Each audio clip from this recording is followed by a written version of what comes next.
And it's been really difficult to break that mold. You know, there was this saying that you have to, this is what a racing driver does, this is how they look, and this is how they talk. And right. To break that mold has taken a long time. I've been here now, it's my 11th season.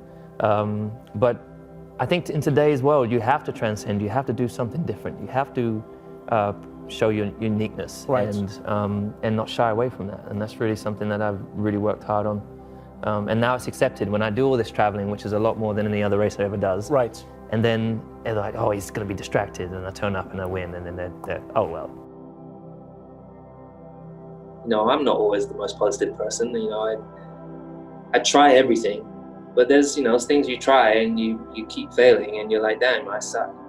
And, you know, and I could be really negative for a moment, and I'm like, no, keep going, keep going. So I still have the willpower to get past that wall that hits me in the face. But when it comes to driving, no, I literally, I've done it my whole life, and that's the thing, it's given me so much confidence. I get in the car, put this helmet on, and I'm able to be whoever I want to be. I can be Superman under that helmet if I want to be, you know? And, you know, generally when I was at school, I was relatively, you know, I was bullied at school. I was the little kid, and bullied on by the bigger kids. So I was very, very much within my cocoon, or whatever you want to say, you know, in my own space. It's very quiet. But when I get in the car, I was able to put out my elbows and stand up for myself. And then eventually I got confidence. I was able to help, you know, stand up for others that were getting bullied at school, because I went to karate and I got black belt. I've never struggled for motivation in the sense of being competitive. All I can do, I can't control what they're doing, and there's no point worrying or thinking about what they may or may not be doing. All I can do is try and focus on, you know, inwards, and try to focus on being the best that I can be. What is my potential? How can I be more positive? How can I have more energy? How can I be healthy? How can I be a better person to be around, a better person to work with? So, you know, I think about all these kind of things, and that, you know, I message some of the people that I work with and try to get a bit of feedback about that kind of stuff. How can we implement a better way, a better process? Well, how can I help you be better? And that's ultimately, I think that's what it's, being a champion and being a team player is all about. I think today people see figures who are successful, and they're like, I want that. I want to be, I want to be Drake. I want to be Madonna. I want to be Michael Jordan, or Kobe, or, you know, a top athlete, whatever it may be. People like that, I want that. But this like that part is this, they just want to be there immediately, but there's all this work that it takes to get there.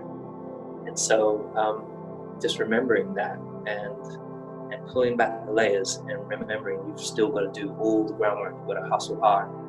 And if you keep grafting away, you can continue to refine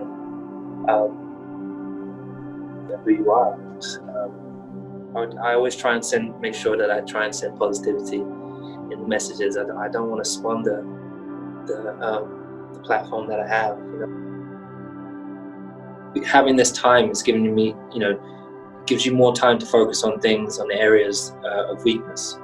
So there's tedious things like calf muscles and doing, you know, calf exercises, which is not exciting.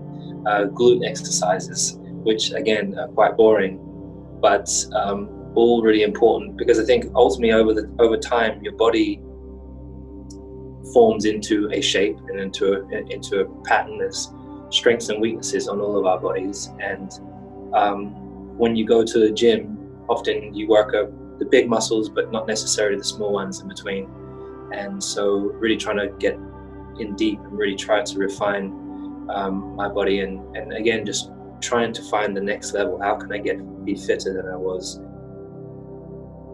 I grew up on my dad's couch, and in a normal council estate, and it was a weekend hobby for me and my dad. We kind of stumbled across it. We started racing RC cars when I was 4, and he thought I had really good hand-to-eye coordination, so he bought me a go-kart.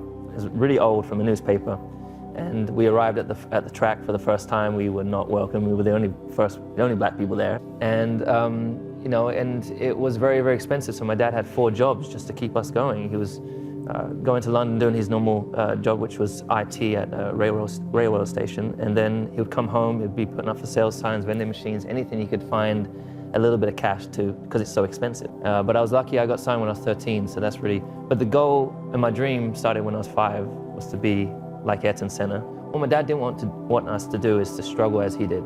He's from Grenada, came to London and, you know, struggled really, finding money, finding a good job. And he also, my brother's disabled, so he's like, I don't want my kids to struggle like I have. So he worked to the bone to create an opportunity for us.